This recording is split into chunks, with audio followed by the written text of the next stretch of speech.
ఇక ఆయన కోర్టును ఆశ్రయించారు. అయితే కోర్టు ఆయనకి ఉత్తర్వులను జారీ చేస్తుంది. కంపెనీ షేర్లను విజయమ్మ షర్మిల అక్రమంగా బదిలీ చేసుకున్నారంటూ ట్రైబ్యునల్ను ఆశ్రయించారు వైఎస్ జగన్.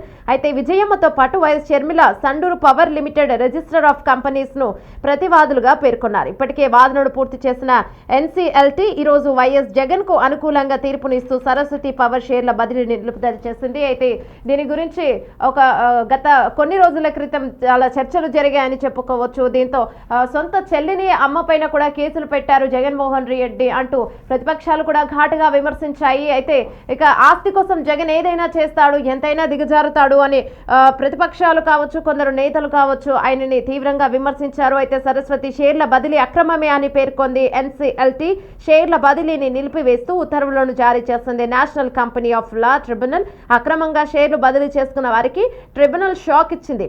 సిబిఐ, ఈడీ కేసులు విచారణలో ఉండగా షేర్ల బదిలీ సాధ్యం కాదని స్పష్టం చేసింది. బెంచ్ తన పేరుపై వైఎస్ భారతి షేర్లపై సరస్వతి కంపెనీలలో షేర్లను తల్లి విజయమ్మ ద్వారా చెల్లెలు షర్మిల అక్రమంగా బదిలీ చేసుకున్నారని ఎన్సీఎల్టీలో ఇక 2024 సెప్టెంబర్లో వైఎస్ జగన్ పిటిషన్ వేశారు. కనీసం తమ సంతకాలు లేకుండా షేర్ల బదిలీ జరిగిందని పేర్కొన్నారు.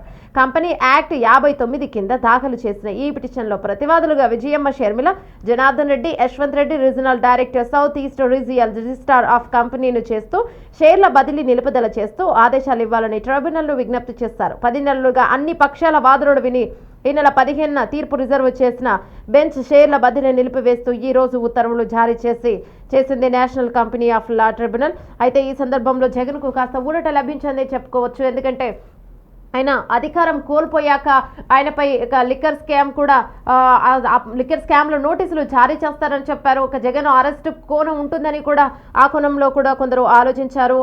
అధికారం కోల్పోయాక జగన్ కాస్త అంటే జగన్ అసలు చడి చప్పుడు లేదు, ఆయన నేతల్లో కూడా చడి చప్పుడు లేకుండా ఉంది.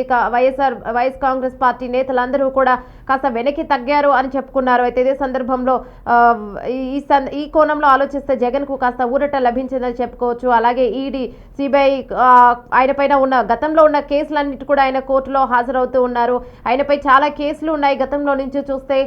అవన్నిటికీ కూడా ఆయన హాజరవుతూనే ఉంటారు. అవన్నీ కూడా ఆయన మానే చేస్తూ ప్రస్తుతం ఈ సరస్వతి షేర్ల బదిలీ విషయంలో కూడా ఆయన గతంలో పిటిషన్ దాఖలు చేస్తారు. అయితే అదే పిటిషన్లో కోర్టు ఆయనకి కాస్త ఊరటనిచ్చిందని చెప్పుకోవచ్చు. NCLT Saraswati power and industries షేర్ల బదిలీని నిలుపుదల చేస్తూ ఉత్తర్వులు ఇచ్చింది.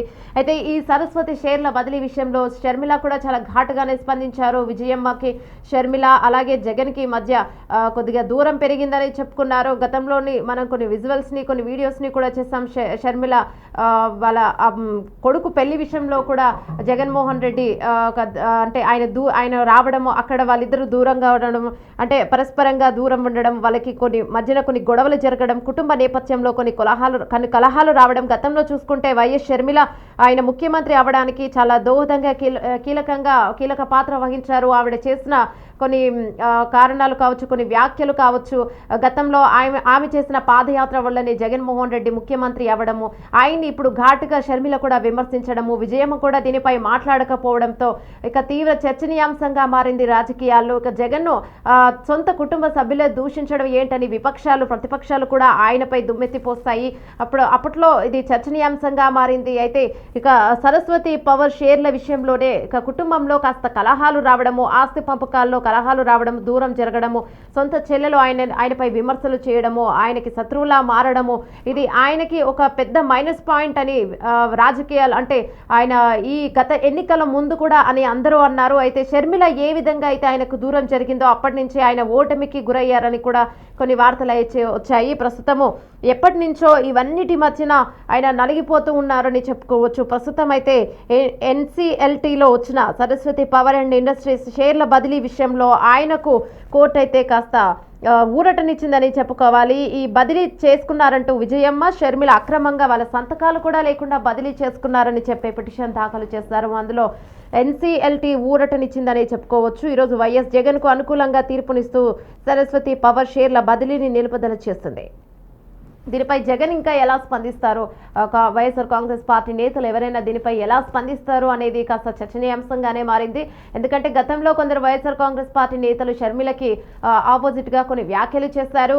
ఆమెపై అన్నకి కావాలని చంద్రబాబుతో చేతులు కలిపి ఆమె అన్నకి కావాలని ఆపోజిట్ గా వ్యవహరిస్తుంది, షర్మిలకి మతిపోయిందని చెప్పి కూడా వైఎస్ఆర్ కాంగ్రెస్ పార్టీ నేతలు కొందరు ఆరోపించారు. ప్రస్తుతము ఇప్పుడు ఎలా స్పందిస్తారు వైఎస్ఆర్ కాంగ్రెస్ పార్టీ నేతలు కావచ్చు, జగన్ కావచ్చు అనేది కాస్త చర్చనీయాంశంగా మారింది.